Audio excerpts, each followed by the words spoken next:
नमस्कार दोस्तों, कैसे हैं आप साथियों। हमारे धार्मिक ग्रंथों में दान को बहुत ही अधिक महत्वपूर्ण बताया गया है।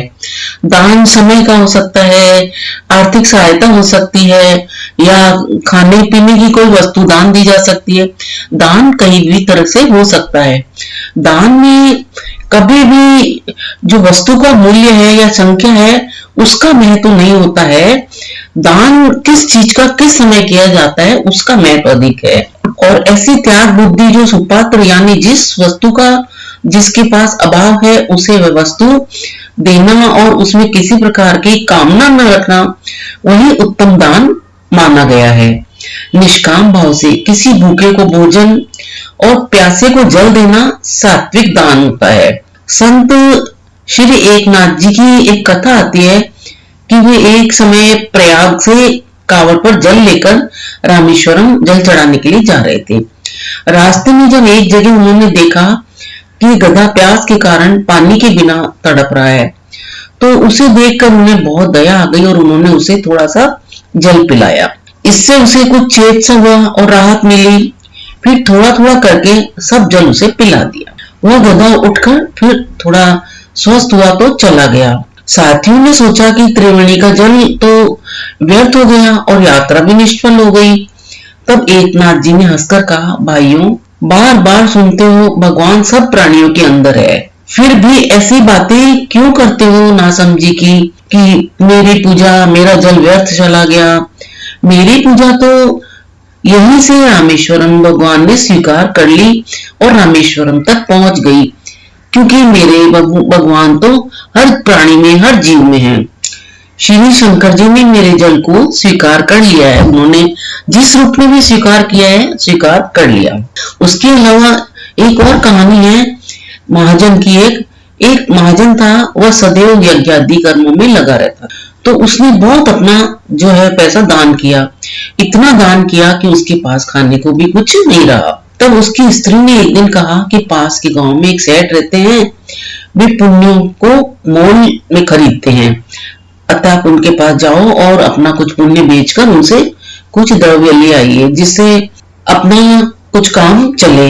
इच्छा न करते हुए भी स्त्री के बार बार कहने पर वह जानने को तैयार हो गए। उसकी स्त्री ने उसके खाने के लिए रास्ते के लिए 4 रोटियां बनाकर साथ में रख दी और वह चल दिया। उस नगर के कुछ समीप पहुंचा जिसमें वे सेठ रहते थे। वहां एक तालाब था। वहीं शौच स्नान आदि कर्मों से निवृत्त होकर वह रोटी खाने के लिए बैठा कि इतने में ही एक कुतिया आ गई। वह वन में ब्याई गई थी, उसने बच्चे दिए थे। उसके बच्चे और वह सभी 3 दिनों से भूखे थे, क्योंकि उस समय भारी वर्षा हो रही थी और भारी वर्षा हो जाने के कारण वह बच्चों को छोड़कर शहर की ओर नहीं जा सकती थी। तो कुतिया को भूखा देखकर उसने उस कुतिया को एक रोटी दे दी। उसने उस एक रोटी को खा लिया।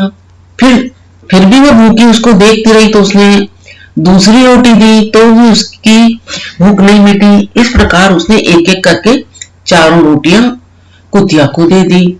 कुतिया रोटी खाकर तृप्त हो गई। फिर वहां से भूखा ही उठकर वह चल दिया। तब उस सेठ के पास पहुंचा, तो सेठ के पास जाकर उसने अपना पुण्य बेचने की बात कही। सेठ ने कहा, आप दोपहर के बाद आइए, तब मैं इस बारे में आपसे बात करूंगा। उस जो सेठ था उसकी स्त्री पतिव्रता थी और ज्ञानी भी थी।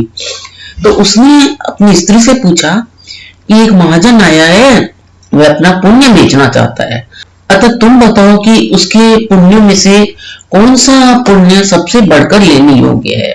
स्त्री ने कहा, आज जो उसने तालाब पर बैठकर एक भूखी कुतिया को 4 रोटियां दी है, उस पुण्य को खरीदना चाहिए, क्योंकि उसके जीवन में उससे बढ़कर और कोई पुण्य नहीं है। सेठ बोला, ठीक है। ऐसा कहकर बाहर चले आए। नियत समय पर महाजन सेठ के पास आया और बोला, आप मेरे पुण्य में से कौन सा पुण्य खरीदना चाहेंगे। सेठ ने कहा, आपने आज जो यज्ञ किया है, हम उसी यज्ञ के पुण्य को लेना चाहते हैं। महाजन बोला आश्चर्य में, मैंने तो आज कोई यज्ञ नहीं किया है, मेरे पास पैसा तो था नहीं, मैं यज्ञ कहां से करता। इस पर सेठ ने कहा, आपने जो आज तालाब पर बैठकर भूखी कुतिया को 4 रोटी दी है, मैं उसी पुण्य को आपसे लेना चाहता हूँ। महाजन ने पूछा, उस समय तो वहां कोई नहीं था, तो आपको इस बात का कैसे पता लगा? सेठ ने कहा कि मेरी स्त्री बहुत पतिव्रता है, उसी ने ये सब बातें मुझे बताई है। तब महाजन ने कहा, बहुत अच्छा, आप ले लीजिए वो पुण्य, परंतु मूल्य क्या देंगे? सेठ ने कहा, आपकी रोटियां जितने वजन की थी उतने ही हीरे मोती तोलकर मैं आपको दे दूंगा। महाजन ने उसकी बात स्वीकार कर ली और उसकी सम्मति के अनुसार सेठ ने अंदाज से 4 रोटियां बनाकर तराजू के एक पलड़े में रखी और दूसरे पलड़े में हीरे मोती आदि रख दिए।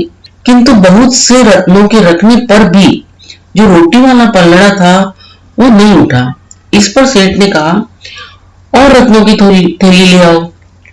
अब उस महाजन ने अपने इस पुण्य का इस प्रकार का प्रभाव देखा तो उसने कहा कि सेठ जी, मैं अभी इस पुण्य को नहीं बेचूंगा। सेठ बोला, जैसी आपकी मर्जी, आपकी इच्छा। उसके बाद महाजन वहां से चल दिया और उसी तालाब के किनारे से जहां बैठकर उसने कुतिया को रोटियां खिलाई थी वो बैठा था वहां पर, तो उसने वहां से थोड़े चमकदार कंकड़ पत्थर तथा कांच के टुकड़ों को कपड़े में बांधकर याददाश्त के रूप में ले गया और अपने घर लेकर चला गया।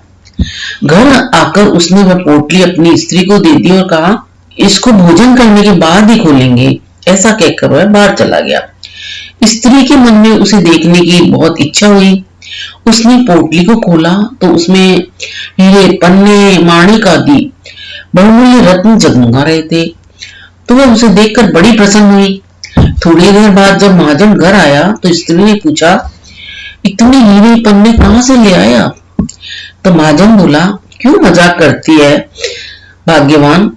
स्त्री ने कहा, मजाक नहीं करती, मैंने स्वयं खोल कर देखा है, उसमें तो ढेर के ढेर बेशकीमती हीरे पन्ने भरे हैं। महाजन बोला, लाकर तो दिखाओ। उसने पोटली लाकर खोलकर सामने रख दी। मैं उन्हें देखकर चकित हो गया। उसने इसको अपनी उस पुण्य का प्रभाव समझा। फिर उसने अपनी यात्रा का सारा वृतांत अपनी पत्नी को कह सुनाया। अब इस कहानी का अभिप्राय यह है कि ऐसे अभावग्रस्त आतुर प्राणी को दिए गए दान का अनंत गुना फल होता है। भगवान की दया से, भगवान की प्रभाव से, चमत्कार से कंकड़ पत्थर भी फिर हीरे बन जाते हैं। तो दोस्तों, जो भी दान पुण्य किया जाता है ना, उसमें जो वास्तव में उसका हकदार है, जिसको उसकी बहुत अधिक आवश्यकता है, उसी को देने से कई गुना फल मिलता है। दोस्तों, आपको ये कहानी कैसी लगी? अच्छी लगी हो तो मेरे इस वीडियो को लाइक, शेयर, सब्सक्राइब कर ले। अपना कीमती समय देकर वीडियो देखने के लिए आपको बहुत बहुत धन्यवाद।